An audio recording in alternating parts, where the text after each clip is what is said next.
Sasa wasitumie nafasi yao kwa ajili ya kujinufaisha kufanya kampeni.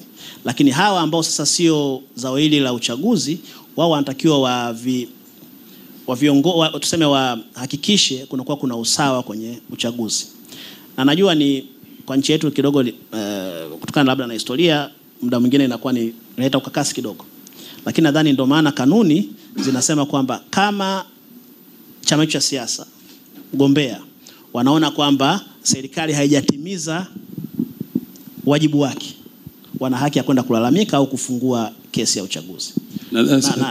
Na nadhani hili limewekwa maalum kwa ajili ya kushughulika na mazingira kama hayo. Kwa sababu najua ni kwa Kiingereza ni labda kuna delicate balance sana hapo kati ya huyu serikali na hivi vyama vingine vya siasa. Na nafikiri nchi zote duniani viongozi wanaendelea kuwepo kipindi cha mchakato wa uchaguzi, lakini kinachopaswa kuwepo ni kuhakikisha kwamba hawa hawatumii mamlaka yao kunyanyasa hao wengine na kunakuwa na usawa.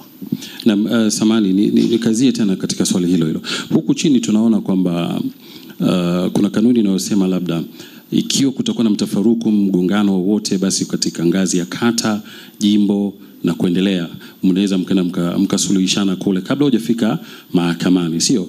Lakini kwa sababu sisi hatuishi ndani ya earth peke yetu, yani tumepakana na nchi jirani, tumeweza kushuhudia baadhi ya nchi jirani zikiingia katika mizozo mikubwa sana, especially pale ambapo matokeo yametoka, mtu akakata rufaa na akafuata ngazi hizo hadi akafika katika mahakama za juu, lakini bado kukaonekana kwamba hakupata haki.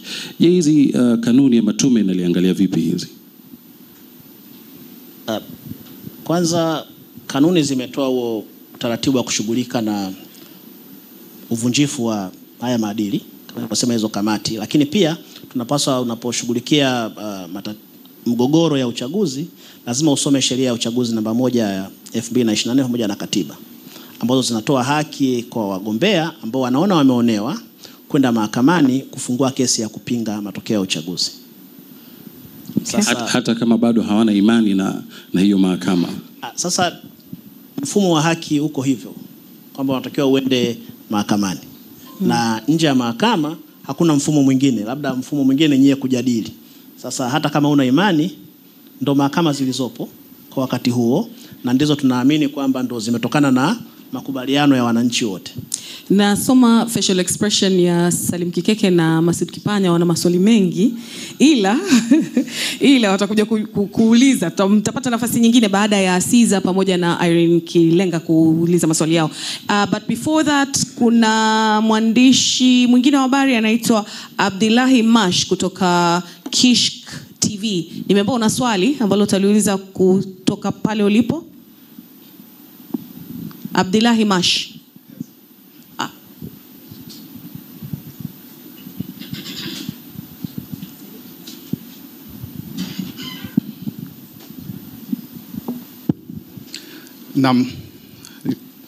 Mheshimiwa Wakili, ilikuwa najaribu kupitia baadhi ya hizo kanuni. Katika miongoni ambazo nimetazama hapa, yasiyotakiwa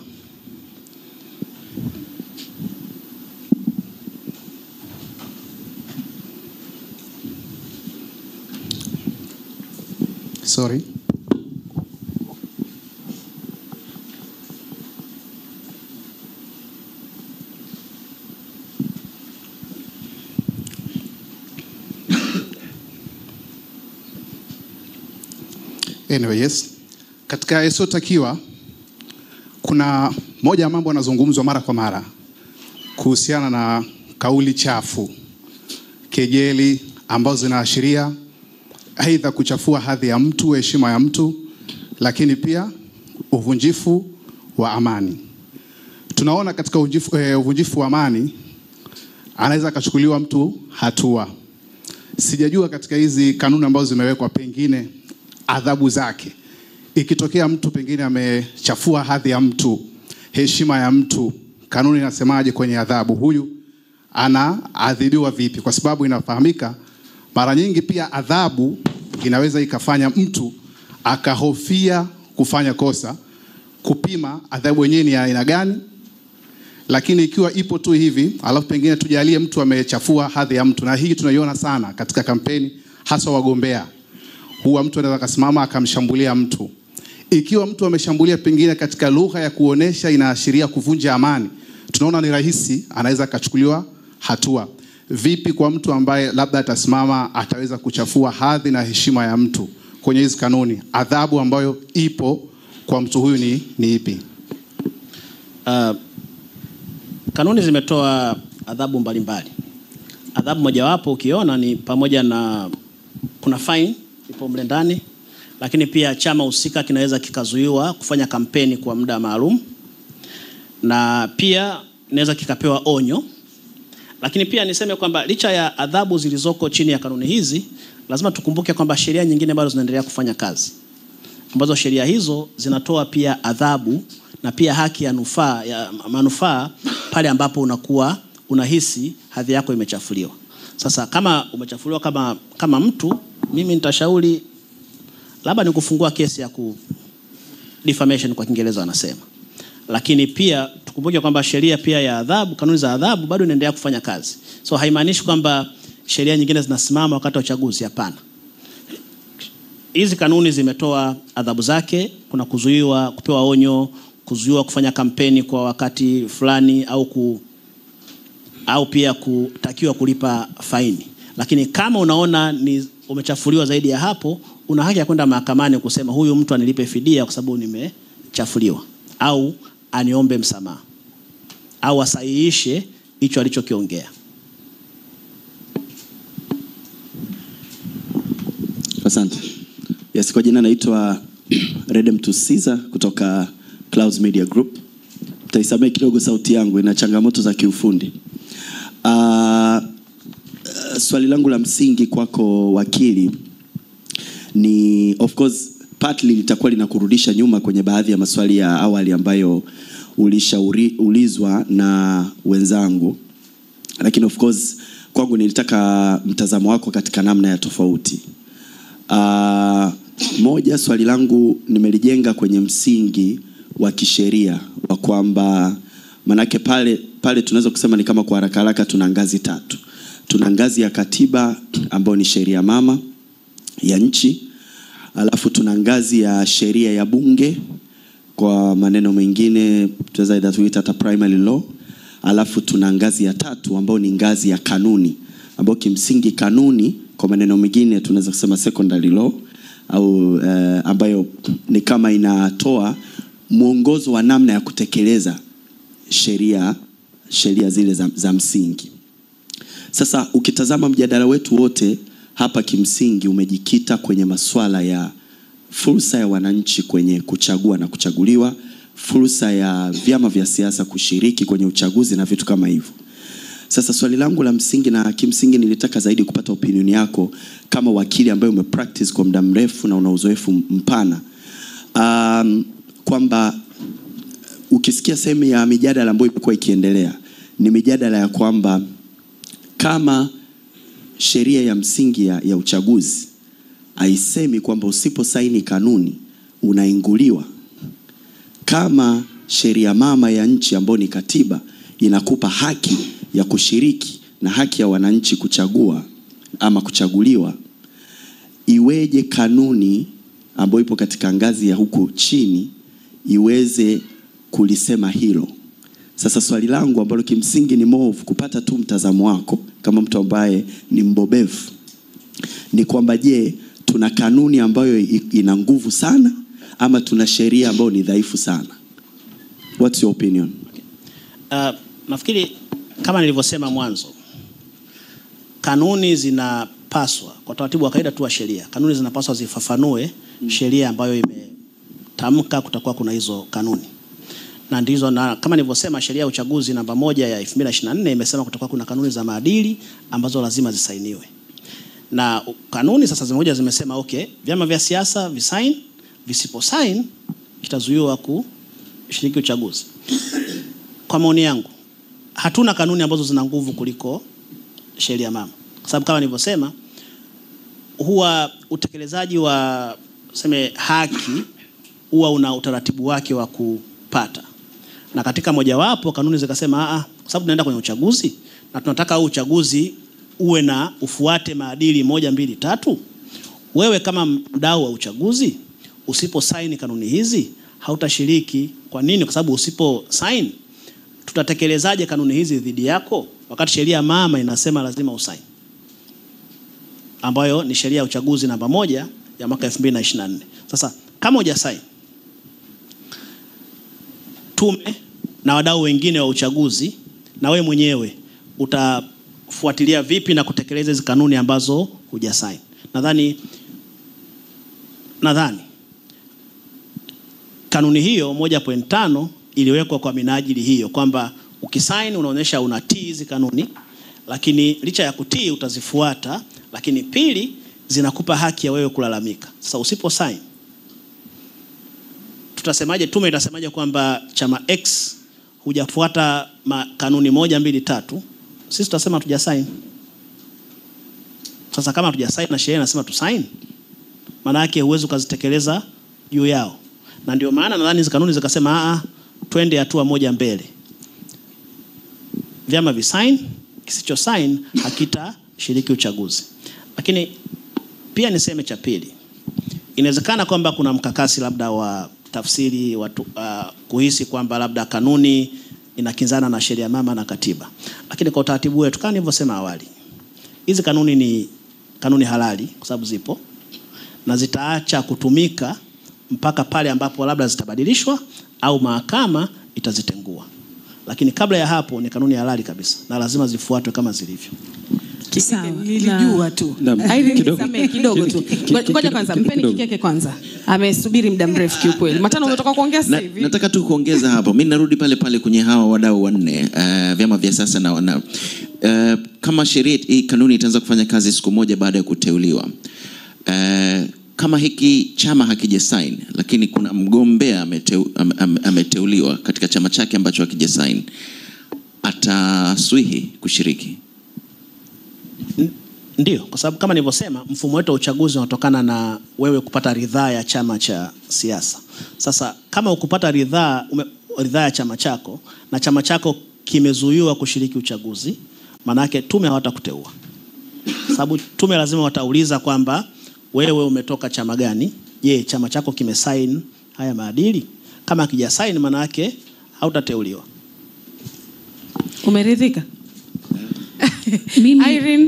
Mimi naendelea hapo ambapo wenzangu wameishia. Mimi ni Irene Kilenga kutoka EFM. Wakili, nimekusikia vizuri katika maelezo yako tangu awali ukiwa unazungumza.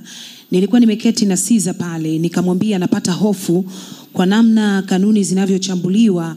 Ninaanza kuyaona makosa mengi sana katika upande mmoja zaidi ya upande mwingine. Kwa nini nasema hivyo? Tulifahamu INEC walijua kwamba tunakwenda kwenye uchaguzi mkuu mwaka 2025.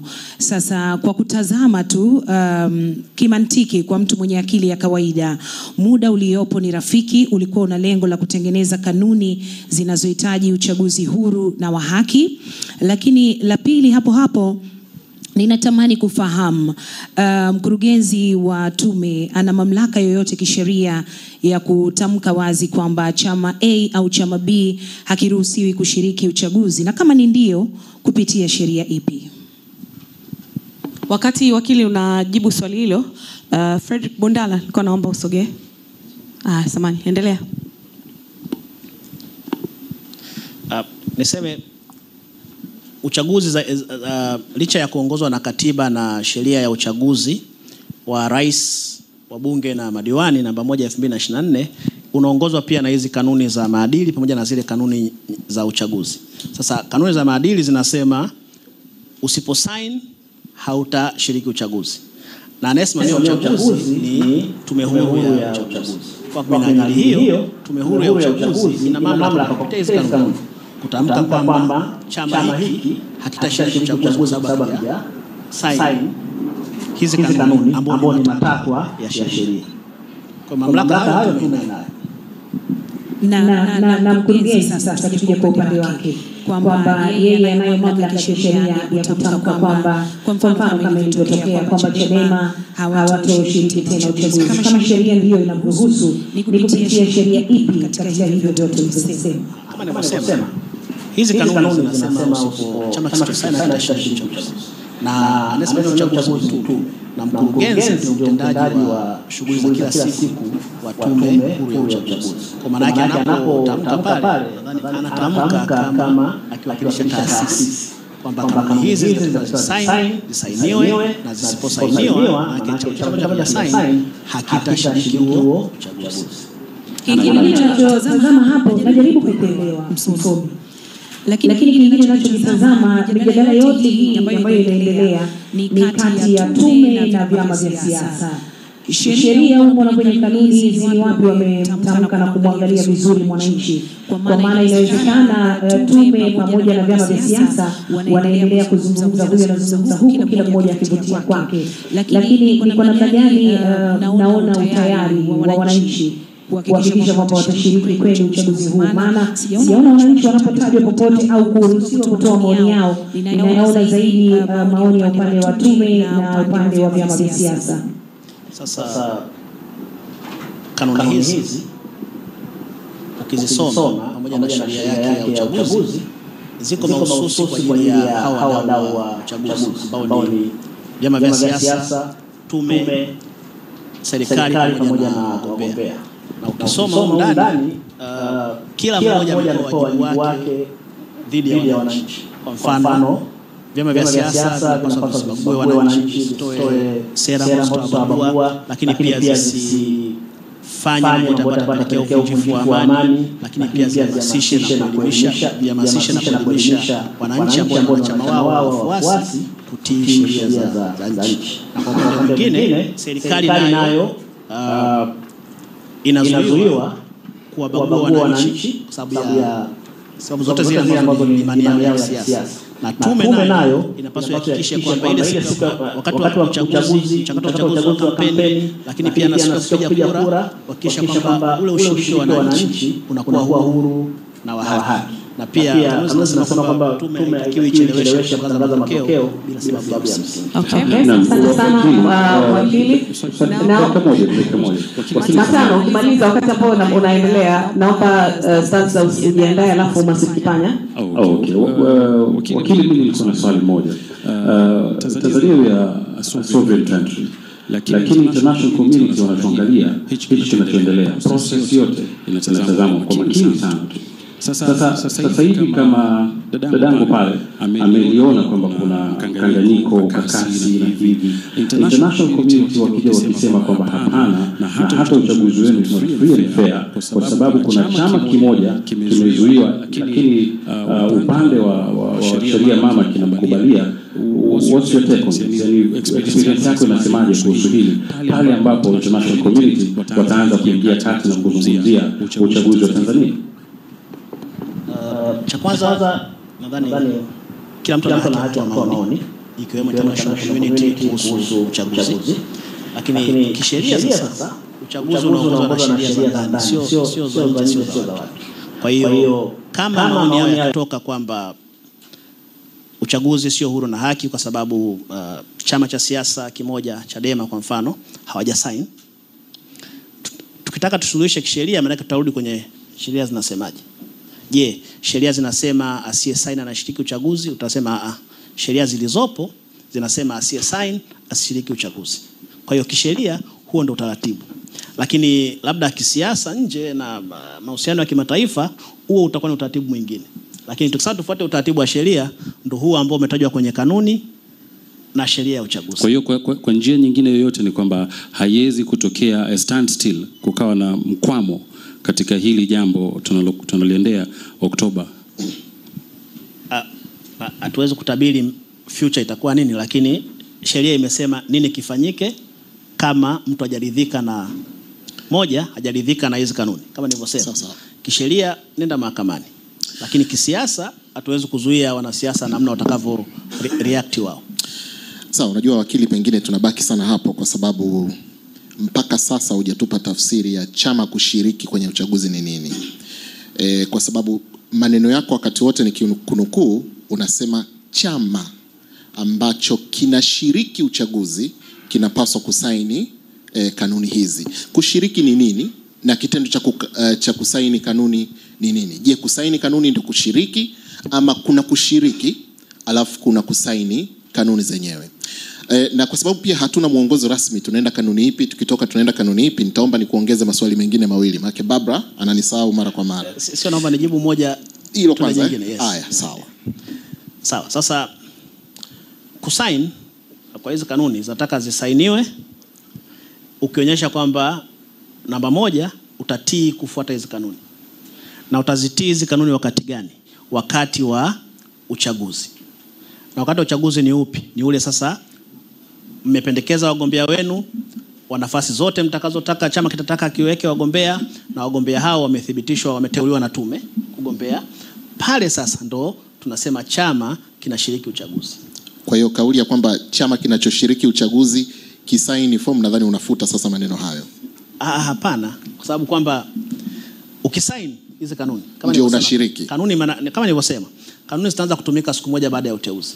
Kwa hiyo tukisign, maana chama kitakachosign maana yake kimeonyesha nia ya kushiriki ule uchaguzi. Na kimeonyesha nia hiyo, kitakata kitekeleze sasa ushiriki wake wa uchaguzi, ndio kitapendekeza hao wagombea waenda wakateuliwe na tume. Sawa. Kwa sababu hatuna chama ambacho kinashiriki hakijasaini fomu hizo, nadhani basi sio hoja sana ya kuizungumza. Kwa sababu Chadema kwa mfano uliwatolea mfano, wao hawashiriki uchaguzi. Kwa hiyo kwenye kanuni hawana haja ya kutolewa kama mfano. Tunaweza tukasema hivyo. Naomba urudie swali kidogo. Chadema Okay. hawashiriki uchaguzi. Kwa hiyo kuto kusaini form kwao inaweza isiwe habari kwa sababu hawashiriki uchaguzi. Wanaosaini kanuni hizi wanapaswa kuwa wanaoshiriki uchaguzi. Vyama 18 vilivyoonyesha nia na kusema vinashiriki uchaguzi vimesaini. Kwa upande mmoja ndio kwamba ukisaini hizi kanuni maana yake umeonyesha nia ya kushiriki uchaguzi. Sawa. Kwa hiyo kama hujasign kulingana na kanuni ya 1.5 ni kwamba hujaonyesha nia yako ya kushiriki uchaguzi. Nilikuwa nakutengenezea njia kwamba Chadema basi tusiwatolee mfano kwa sababu wao hawashiriki uchaguzi. Sawa. Naomba kusogeza kwenye kanuni nyingine. Kuna kanuni ya 3 kuhusu matumizi ya rasilimali za umma. Kanuni hii inaeleza kwamba ni marufuku kwa kiongozi ama viongozi kutumia madaraka au rasilimali za serikali kwenye kampeni. Rejea hapo kifungu cha 3.3. Lakini kwa kuzingatia mifano kadhaa na uzoefu wa chaguzi zilizopita, na hata kwa kutoa mfano, kwa mfano tuseme waziri mkuu anashiriki uchaguzi kwa mfano, wakati gani hatumii rasilimali za umma na wakati gani anaweza kawa anatumia rasilimali za umma. Na ukisoma vizuri kanuni ni kama inaeleza mpaka maafisa wa kiserikali wanakuwa ni sehemu ya matumizi ya rasilimali za umma.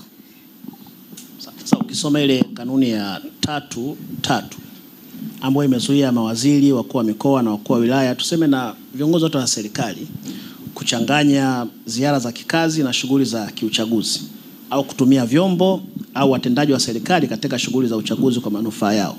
Sasa nafikiri hapo ni kwamba kama ziara ni ya kiserikali, maana kiongozi huyo wa kisiasa hatakiwi achanganye na kampeni.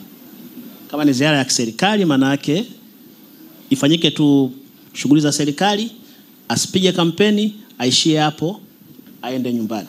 Sasa akija kupiga kampeni maana yake aache zile mali na magari ya serikali, achukue magari ya chama na mavazi ya chama, aende akafanya kampeni.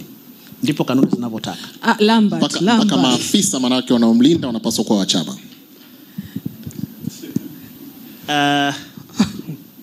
Kwa upande mmoja, lakini kwa upande mwingine kuna nafasi ambazo mtu lazima aendelee kulindwa na walinzi wa vyombo vya usalama. Sidhani kama ni wakati gani tutasema sasa tuwazuie hao walinzi wasimlinde waziri mkuu. Okay. Frederick Bundala utauliza swali lako baada ya Masud Kipanya ambaye na yeye ana swali lake la mwisho alafu atatupisha hapo. Kabla sijashuka. Wakati ambapo unajiandaa pia kumalizia ushuke, Charles William wa Safi FM ujiandae kupanda. Mi kama nimekuelewa vizuri, wakili msomi, hilo swali mimi ningelijibu. Maanake umetuambia kwamba katiba ndio sheria mama, lakini vitu vingi haividadavui. Ni kwamba kwenye kila eneo zinashuka, zinatengenezwa sheria, taratibu, kanuni zake, si ndio?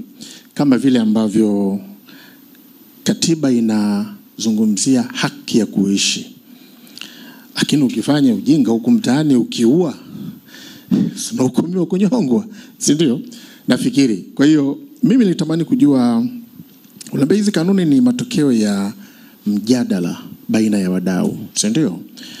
Mpaka tunakuja kuzisaini, maana yake ni kwamba wadau wanazijua. Kule nyuma wadau wakati zinatengenezwa, hili la usiposaini hutoshiriki walilijua? Sasa siwezi kujua. Walikuwa wanapaswa kulijua? Ndio, kwa sababu kama umesaini, maana yake unajua kimeandikwa nini kwenye hii nyaraka. Unaweza kuja baadaye ukasema mimi sikuelewa kwamba hiki kitu kipo kwenye hii nyaraka. Kwa maana yake imani yangu ni kwamba kabla ya kusign walizipitia kanuni zote, wakakiona, walishiriki kwenye kuzitengeneza probably kama mjadala. Walishiriki mjadala, lakini pili, baada ya kuwa zimeandikwa sasa, walishiriki kuzipitia, na ndio maana wakakubali kusign.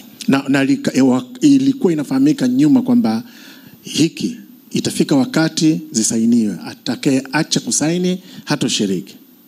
Kwamba zitasainiwa ilikuwa inafahamika kwa sababu sheria ya uchaguzi inataka kanuni za maadili. Kwamba usiposaini unaweza kuingia mashakani, sasa, walijua. Sasa hilo la kwamba usiposaini unaweza kuingia mashakani, au limekuja baadaye? Lipo, litakuwa, sababu sikuwepo. Naamini lilikuwepo wakati wanajadili hizi kanuni, kwa sababu vinginevyo wasinge sign hao walio sign. Kabla hajazungumza kaka, samahani, nilisoma mahala fulani mtandaoni. Sasa kwa kuwa wewe ni wakili msomi, unafahamu zaidi mambo ya kisheria, utanisaidia kwa nafasi yangu kama mwandishi wa habari. Aliandika mtu mmoja akasema, kanuni za maadili zinazuia mtu yoyote, mpiga kura na mawakala, kuingia na simu katika kituo cha kupiga kura katika karne hii ya 21 ya kidijitali. Swala la kutoruhusu matokeo ya uchaguzi kubandikwa kituoni ni jambo lingine ambalo yeye kwa mujibu wake, na nukuu, anasema yanafanya uchaguzi usiwe huru, wazi na wa haki. Kwamba tume waliona nini mpaka kuona kuna ubaya wa raia huru kabisa kuingia na simu yake kupiga kura? Pengine anataka apate selfie, aoneshe kwamba na yeye ameshiriki kufanya maamuzi katika taifa lake. Msomi huyu mtu yuko sahihi? Cha kwanza, ukisoma kanuni ya 232C inakataza mtu yote kutumia simu ya kiganjani au kifaa kingine cha mawasiliano ndani ya chumba cha kupiga kura au kuhesabu na kujumlisha kura, isipokuwa wale wasimamizi wa uchaguzi au msimamizi msaidizi wa uchaguzi, ambao nao wanapaswa muda wote kuhakikisha kwamba simu zao hazitoi sauti, lakini wafanye mawasiliano yale ambayo yanahusu uchaguzi. Kwa hiyo kanuni hiyo inasema. Lakini kuhusu kutokubandika matokeo, kanuni hizi za maadili hazijasema, na kama kanuni zile za uchaguzi. Frederick Bundala kutoka SNS. Yes. Kanuni za uchaguzi, kanuni za maadili zinaweza zikaenda tofauti na kile kinatamkwa kwenye katiba. Kama nilivyosema, katiba inasema sheria yoyote ambayo iko kinyume na katiba, sheria hiyo inakuwa batili. Lakini sheria hiyo inakuwa batili muda gani? Sheria inakuwa batili pale ambapo mahakama imetamka kwamba sheria hii ni batili. Lakini kabla sheria haijatamkwa na mahakama kwamba ni batili, sheria hiyo ni halali. Kwa hiyo hapa tulipo sasa hivi, kanuni hizi ni kanuni halali kabisa. Mpaka hapo ambapo mahakama itasema hizi kanuni ni batili, au wadau tena na tume wakae kabla ya uteuzi wa wagombea waseme tunaomba tubadilishe kanuni, tuwe na kanuni nyingine. Okay. Kama nilivyosema, kwa mfano hizi kanuni zimefuta maadili ya uchaguzi wa mwaka 2020. Asante sana wakili Frederick. Asante sana. Kuna kanuni kama 3 hivi wakili, ningependa kupata input zako. Kwenye kanuni ya 2.1 wajibu wa vyama vya siasa na wagombea. Kuna kanuni N ambayo inasema kuhakikisha kuwa lugha ya Kiswahili itakuwa ndio lugha itakayotumika katika kampeni za uchaguzi. Iwapo lugha hiyo haieleweki na itakapolazimu mgombea atazungumza katika lugha ya Kiswahili na mkalimani atatafsiri katika lugha inayoeleweka kwa jamii husika. Sasa swali, kwa nini kanuni isingeruhusu mgombea kuzungumza kwa kabila katika eneo lile ambalo yupo? Kwa sababu tunafahamu kuna baadhi ya maeneo watu hawajui kabisa Kiswahili. Kwa nini azungumze Kiswahili na awepo mkalimani wakati alikuwa na uwezo kuzungumza Kichaga, Kisukuma, Kimasai katika eneo hilo? Okay, ya pili, kuwakataza, hiki ni cha Q, kuwakataza wanachama au wafuasi wao kutamka kauli mbiu kuonesha ishara ya vyama vyao vya siasa sare zenye rangi ya chama chao cha siasa katika mikutano ya hadhara ya vyama vingine vya siasa. Sasa ikitokea mtu kafanya hivyo na wale wakereketwa wafuasi wa chama hicho wakampiga, wakakasirika, sheria inawalinda kwa sababu huyu aliyekwenda pale amekwenda kwenye kama ametrespass. Akifanya kitendo hicho sheria itamlinda ama itakuwa vipi? Kanuni ya 22 mambo. Ngoja malize haya mawili utamvuruga. Okay. Karibu sana wakili. Asante. Nikianza na hilo la lugha. Nafikiri kanuni zilitungwa kwa maana kwamba lugha ya taifa ni Kiswahili. Kwa hiyo tunaamini kwamba maeneo mengi licha kwamba wanaongea Kiswahili lakini pia kuna mchanganyiko wa watu wa aina mbalimbali. Kwa hiyo ukisema kwamba uruhusiwe utumie lugha la kabila lako kama lugha rasmi ya kampeni, maana yake kanuni zinakataza pia kufanya kampeni kwa kutumia lugha ambayo itaonyesha ubaguzi au ukabila. Nadhani hilo ndio lilikuwa dhumuni kwamba tumia Kiswahili, lakini ikiwa kwenye hilo eneo kuna watu ambao hawaelewi Kiswahili, then kuwe na mtafsiri, mtu atakayefanya tafsiri sasa ya kutoka Kiswahili na kwenda kwenye hiyo lugha nyingine. Lakini Kiswahili lazima ndio iwe lugha rasmi ya kampeni. Hiyo ni moja.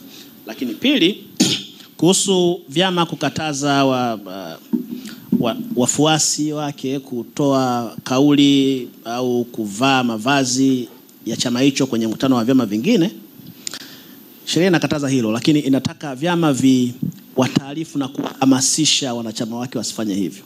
Kwa hiyo ukomo wa mamlaka ya chama au wajibu wa chama ni kuambia wafuasi wake, wanachama au wafuasi, kwamba msifanye hiki. Sasa ikiwa mtu akaenda kwenye kampeni ya chama kingine akatoa hizo kauli au akawa na amevaa hizo sare akapigwa, kwa mfano akajeruhiwa, tukao tufahamu kwamba sheria za jinai zinafanya kazi. Kwa hiyo wale watakaompiga, sheria za jinai zitatumika kwao, kwa sababu hawezi kuzikwepa kusema kwamba mimi huyu mtu nilimpiga kwa sababu alikuja kwenye mkutano wetu wa kampeni amevaa sare za chama kingine. Hilo ni kosa la jinai. Lakini kanuni tuseme imetungwa ili kuepusha vitendo ambavyo vinaweza vikapelekea uvunjifu wa amani. Sawa, nadhani umeibua hoja ya msingi. Yeah. Kwa mfano mimi mtazamo wako tu kama mtaalamu wa sheria. Nimetoka kwenye kampeni ya chama changu. Nikapenda nisikilize na chama kingine kinasema nini kwenye mtaa wa pili labda. Nikaenda kusikiliza. Uoni kuwepo kwa kipengele hicho kinaweza kuwa kinazuia haki juu ya wajibu wa kusikiliza wagombea wa vyama vyote na kisha nije kufanya uamuzi sahihi? Kwa sababu naamini si kila mwanachama wa chama fulani ndiye atapigia kura chama hicho. Unaweza kuwa chama A na kwenye kupiga kura ukapigia chama B. Mtazamo wako kwanza. Ni kweli, lakini kama nilivyosema, nadhani kifungu hiki kimejaribu kuepusha mazingira ya ushari. Unajua kuna muda mwingine wakati wa kampeni watu wanaweza wakatoa maneno, wananchi pia uwezo kwa Kiingereza uwezo kwa control zile emotions zao. Sasa ili kuepusha mazingira ambayo yanaweza kapelekea uvunjifu wa amani, ndio maana kanuni zinasema vyama viwashauri wafuasi wao wasivae sare wakati wanaenda kwenye mkutano ya vyama vingine. Na kama ukiangalia kanuni imeenda mbali kusema hata ile misafara ya kampeni isikutane ni katika kujaribu kuepusha mazingira ya uvunjifu wa amani, lakini haukatazwi kwenda kwenye mkutano wa chama kingine kwenda kusikiliza sera. Sawa, so kifungu hiki cha mwisho katika mambo yasiyotakiwa kufanywa na vyama vya siasa na wagombea, J kinasema kukosoana kwa tuhuma zisizokuwa na uthibitisho, bali ukosoaji ujikite katika sera, programu na kazi zao zilizofanya. Sasa mimi ni mgombea, nafahamu hasimu wangu, namjua vizuri sana na uthibitisho kwamba, kwa sababu tunafahamu kiongozi lazima awe mwadilifu, sio? Nafahamu kwamba huyu jamaa ni mchafu, ni sio mtu mzuri, labda ni mtu ambaye anatembea na wake za watu, anafanya vitu ambavyo sio vizuri, alafu nikamlipua kwenye kampeni zangu. Nina ushahidi kabisa, jamani, picha zake ni hizi, huyu jamaa hafai kuwa kiongozi wetu. Vipi nitakuwa nimekosea kama mgombea? Kanuni ile inasema kwamba inakataza kukosoana kwa tuhuma zisizokuwa na uthibitisho, bali ukosoaji ujikite katika sera, programu na kazi zao wanazofanya. Kwa hiyo cha kwanza kinachozuiwa ni ukosoaji ambao hauna uthibitisho, manake uongo. Huo unakatazwa. Lakini ukweli unaruhusiwa. Lakini pia ukumbuke unavyosema labda unachapisha picha kwa mfano. Kumbuka kuna sheria pia za mtandao na maudhui. Lazima anazoangalia kwamba je, hiki ninachokichapisha hakivunji sheria nyingine? Sababu ukiangalia hizo kanuni zinataka pia vyama na wadau waheshimu sheria ya vyombo vya habari pamoja na habari za kwenye vyombo vya mtandao. Kwa hiyo lazima pia uangalie vyote hivyo vitu viwili. Kwa pamoja, je, hiki ninachokitoa kinathibitishwa ni ukweli? Lakini pili, hakivunji sheria nyingine? Sababu kama nilivyosema ni uchaguzi ndio, lakini sheria nyingine zote za nchi zinaendelea kufanya kazi.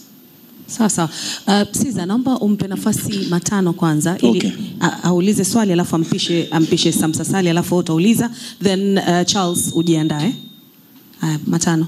Na ndugu wakili, mimi nina swali moja tu la kizushi, naomba tu nikuulize kwa sababu ya uzoefu wako na umahiri wako, umejieleza vizuri tu.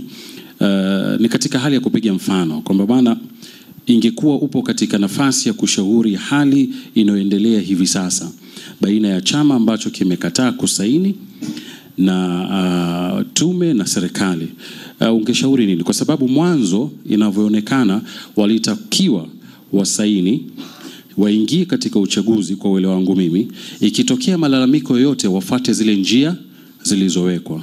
Lakini pili, kumbe pia kuna nafasi ya kutoingia na wakaenda mahakamani kupinga hizi kanuni kabla hazijaanza kutumika. Wewe kama wakili mzoefu, a very experienced one, ungeshauri nini hali hii?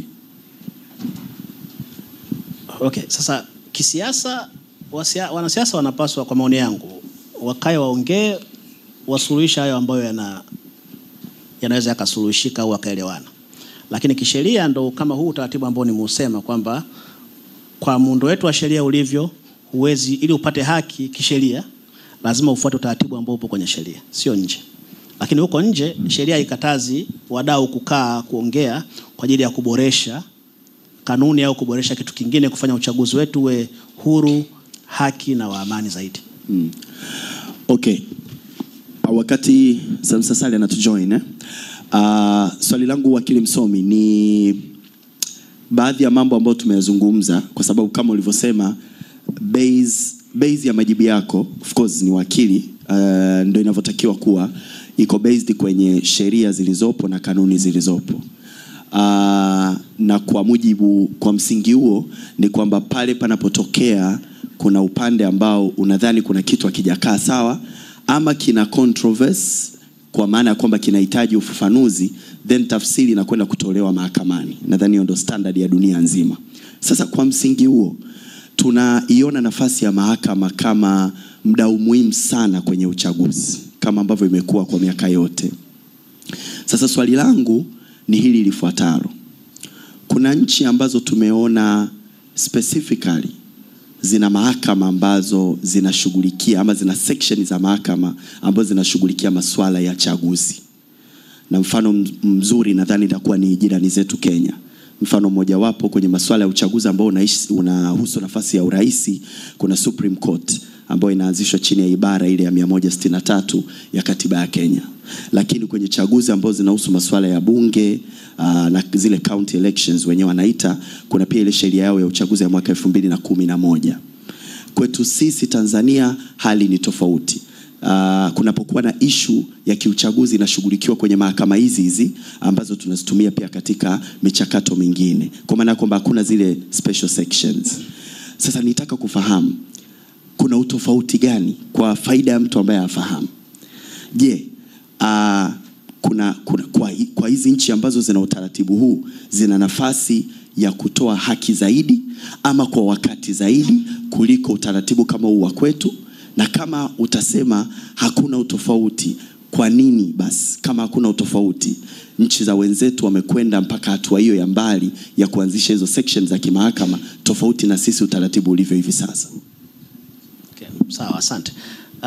Kwa mfumo wetu wa haki, mahakama ya juu kabisa ni mahakama ya rufaa. Chini yake kuna mahakama kuu na chini hapo kuna mahakama nyingine za chini.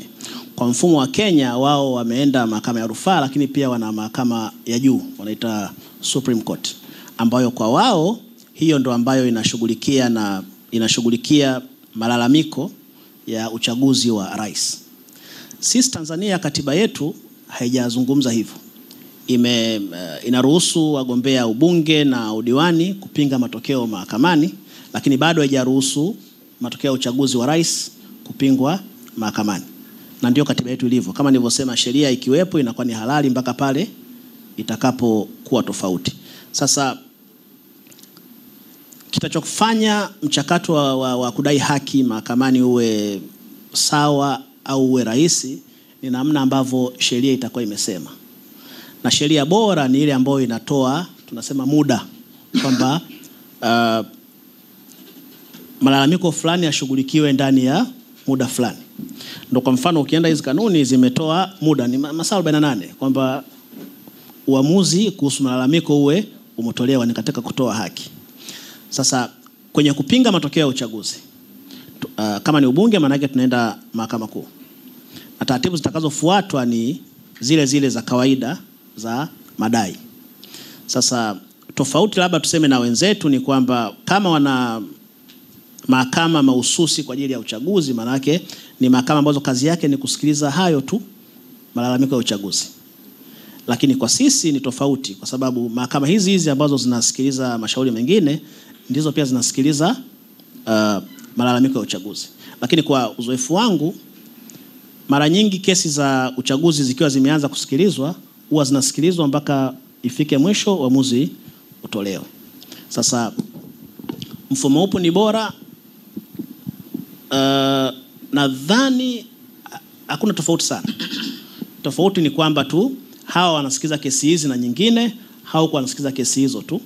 Lakini pia sidhani kama kwa taratibu za utendaji na kifedha labda tuseme tuwe na mahakama ambayo kazi yake yenyewe kusikiza malalamiko ya uchaguzi tu. Sababu uchaguzi tunajua ni mara moja kwa miaka 5, isipokuwa kama kuna uchaguzi mdogo.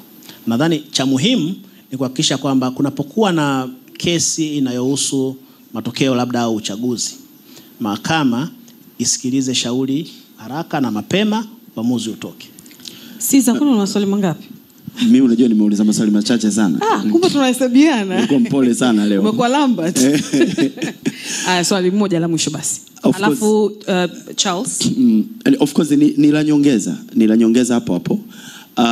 Bila shaka umekuwa ukisikia watu wengi sana ambao wana wadau wa demokrasia wakitoa sana kongole nyingi kuhusu mfumo wa mahakama za Kenya kwenye kushughulikia masuala ya uchaguzi.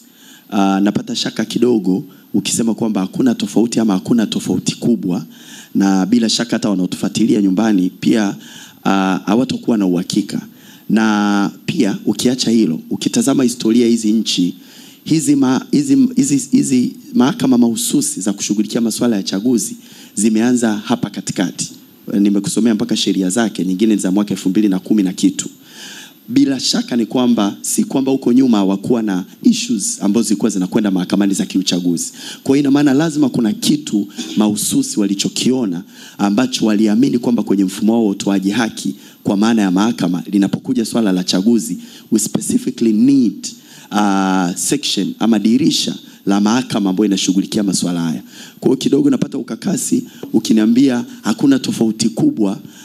Natamani hapo nipate shule ndefu zaidi, wakili msomi. Labda nieleze hivi. Nafikiri watu wengi ambao wanasema mfumo wa Kenya wa mahakama zinazoshughulika na uchaguzi ni bora, wengi wamejikita kwenye wananchi na vyama vya siasa kuwa na nguvu ya kupinga matokeo ya urais. Na ndio hayo ambao wengi tumekuwa tukifuatilia kuhusu Kenya, kwamba matokeo ya uchaguzi wa rais yakitoka wanaruhusiwa kwenda mahakamani kupinga, na mahakama inayoamua ni ile mahakama ya juu, tumesema Supreme Court. Lakini ukifuatilia Supreme Court ya Kenya pia inasikiliza mambo mengi, sio hayo tu. Hata ukiangalia ule makamu wa rais ambaye ametolewa kata rufaa itaenda mahakama ya rufaa, then itaenda hiyo Supreme Court. Kwa hiyo kwa minajili hiyo kwamba Kenya wanaruhusiwa kupinga matokeo ya urais, hilo ndio ambalo wengi wanaona mfumo wao ni bora. Lakini kama nilivyosema, katiba yetu mpaka sasa hairuhusu matokeo ya urais kupingwa. Lakini kwa uchaguzi wa bunge na madiwani wao huku chini hatuna tofauti sana. Tofauti kubwa tuliopo ni hiyo tu, kwamba wao wanaweza wakaenda mahakamani kupinga matokeo ya urais, sisi tuna bado haki hiyo kwenye katiba yetu. Okay. Charles William, najua wewe ndo next, alafu Samsasali ujiandae. Ila pia kwenye audience kama kuna mtu ana swali naomba uje unifuatie hapa pembeni hivi ili kutafutie nafasi. Karibuni. Karibu Charles. Asante, mimi ni Charles kutoka Wasafi. Wakati nasoma hizi kanuni za maadili